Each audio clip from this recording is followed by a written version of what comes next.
Welcome to my floor at 2 a.m. A little bit of a different type of video today, but I think one that some people might need.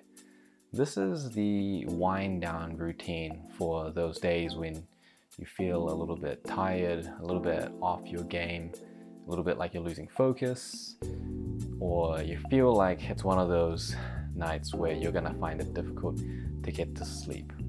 And this wind down routine can take anywhere from 10 or 15 minutes to an hour, and it's always a good way to really give yourself the space that you need to prepare yourself for good and meaningful rest, while even using this time to be in a way productive. So I put up a post on my Facebook and Instagram as well, so make sure to follow that if you're not already. And the first step involves understanding the state of mind. So we figure out what our state of mind is. And by the way, this is going to sound all very woo, but I'm not going to sell you any magic crystals at the end of this. If it wasn't evidence-based, I wouldn't do it. So the first thing is to figure out what our state of mind is, evaluate it. And the next is to document our thoughts, is to turn any ideas and stray thoughts that we have into something that we can work on and even build on. And the next step is to give ourselves space to elaborate and reflect, and then we finish off with a relaxation, dedicated mindfulness. So it's a four-step process, and I don't know if an existing system works out there. I haven't seen one that's really the same as this. I haven't looked extensively, but this is one that I find works for me, especially when I've been really busy or really stressed, or if it's been a tough week or a tough day or whatever it is going on. So the first thing is just identifying the state of mind. And what we do for that is we just calibrate with some deep breaths. So just in and out through your nose. Try to breathe through your diaphragm and keep it nice and slow. And what we're trying to do here is we're activating a little bit more of our parasympathetic nervous system. Our sympathetic nervous system is the fight or flight response. The parasympathetic one is often called the rest and digest. Sometimes if we're really wired in, we can be overactivating that sympathetic response. So by slowing our breathing down, our diaphragm is connected to the vagus nerve, which is one of the main nerves involved in the parasympathetic response. So we're actually able to help stimulate that rest mentality on a physiological basis by taking some nice, slow, deep breaths. And this is why breathing techniques are so effective. And so what we do is we calibrate ourselves by taking some nice, deep, slow breaths. You can be sitting like I am on the floor. For me, this is kind of where it feels feel nice and grounded, and I feel good. You can do it on a chair. You can do it wherever you want. You can do it even in bed.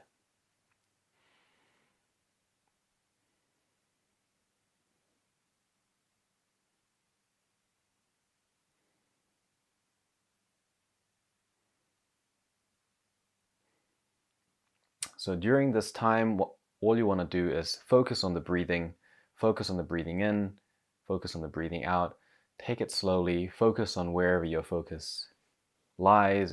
You may end up feeling more attentive in your nose, you may end up feeling more attentive in your diaphragm, wherever you feel your attention going, but all you want to do is you just want to follow that breath in, you want to follow the breath as it holds, and you want to follow the breath out as it comes out slowly. And just do anywhere from 3 to 10 of those breaths, enough that you just sort of feel like you're starting to really slow things down and you're attuned to the breathing. At that stage, you might have some stray thoughts coming in. We can normalize our breathing now. And what I like to do is I like to keep my eyes closed. And by doing that, it provides a level of sensory deprivation. Research shows that creativity and connections increase when there is a level of sensory deprivation. And so if there are stray thoughts coming in, we don't want those stray thoughts to be coming in when we're trying to go to sleep. We want those stray thoughts to just intrude now while we're giving it the space so we can do something about it, and then we can move on from it. Especially if you're the type of person like me who has a lot of ideas all the time, especially in that pre-night time period. And some of those ideas that come out then actually really good. So I want to make use of those, and I want to turn them into actionable points for the next day or the next week or something like that. So few deep breaths, centering myself, I'm feeling nice and relaxed, I'm letting my body relax, I'm closing my eyes, I'm normalizing my breathing and not worrying too much about that. And at the moment, I'm just being present in the moment and focusing on relaxing my body. You can start from your toes, working your way up. You can start from any areas in your body that you feel pressure and just winding down. So those of you more familiar with mindfulness, you'll know that this is basically what we're doing is mindfulness. Now, at this time, you'll feel that potentially some stray thoughts are coming in. If you don't and you feel relatively calm, do that for 30 seconds and see if anything changes. And if you're still pretty calm, you can move on to the next step straight away, or you can even skip the next step and go straight to the journaling. But let's assume that we're in a situation where thoughts are coming in, things that happen throughout the day, you're spiraling about certain types of thoughts. What we want to do is we want to let those thoughts come in and we want to just see where it takes us. You don't want to get too involved in it, but we just want to see, okay, where is this thought going to lead? And just make a very objective third-party observation about where that thought is leading.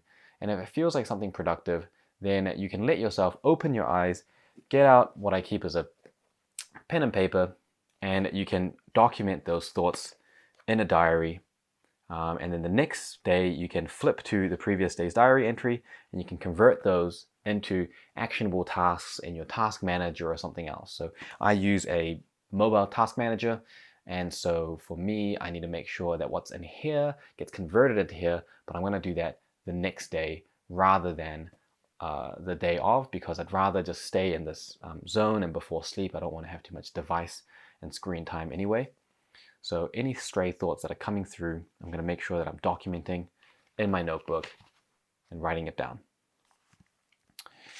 So that process will go on until you feel like all those main thoughts and ideas have pretty much gone away. Now, this process can take a long time if there are a lot of things going on, and that's okay.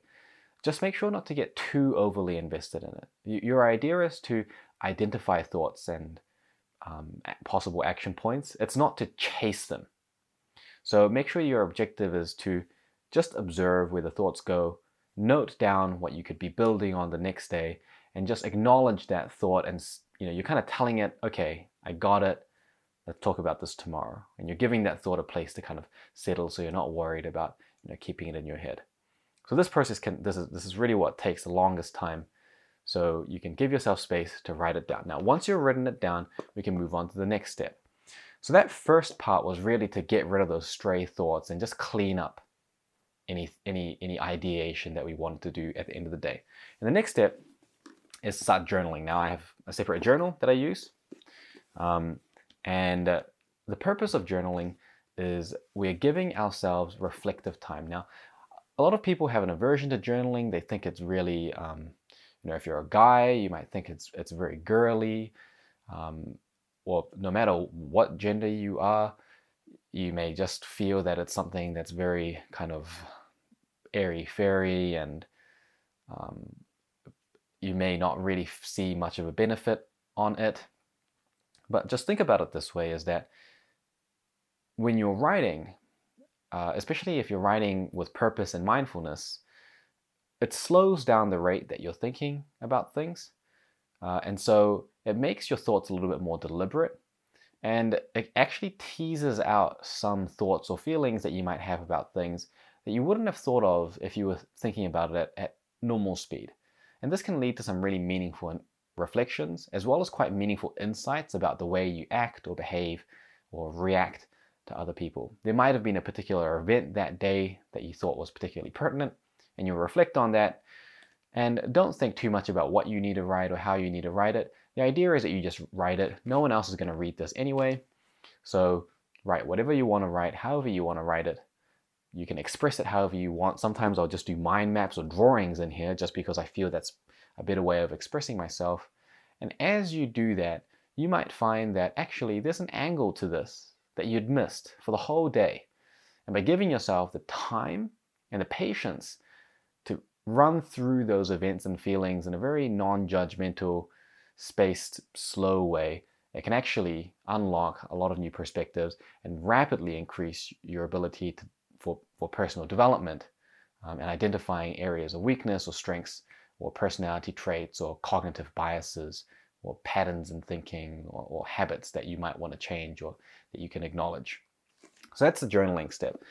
For me personally, this takes only 5 or 10 minutes to just write things down, and it gives a really good sense of closure on a day.